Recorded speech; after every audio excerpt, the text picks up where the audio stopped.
High রে ও কালিকাপুরের বাবা, ও বাগাসুরার বাবা, ও মাধবপুরের বন্ধু, কি বাসায় মাছ বুঝামো। ও বাবারে, বৃষ্টি দিছে কে? বৃষ্টি যেন না পড়ে উপরে তিরপাল দিলাম, ঠিক না বেঠিক রে বাবা? বৃষ্টি যেন না পড়ে উপরে তিরপাল দিলাম। কিন্তু বাগাসুরা গাজীপুর গুরুস্থানটাতে যাইয়া দেখো, তোমার বাবার কবরের ভিতরে পানি ভইরা রইছে, হাড্ডিগুলা পানির মধ্যে বাসতাছে রে বাবা। কেউ পরিষ্কার করার মানুষ নাই, কেউ নাই।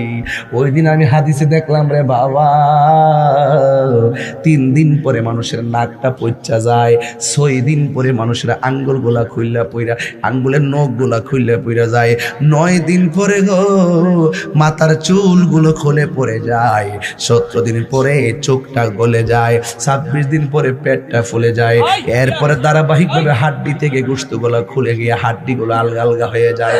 যখন কবরে যাওয়ার বছর 60 বছর হয়ে যায়, এত সুন্দর দেহটারে মাটি খাইয়া ফেলে, এত সুন্দর হাড্ডিগুলারে মাটি খাইয়া ফেলে, কেমনে থাকবো কবরে, কেমনে থাকবো? এই জন্য আমার আল্লাহর জিকির করো, আল্লাহর জিকির করো, নবীর দামান ধরো, আহলে বায়তের প্রেমে পাগল হয়ে যাও।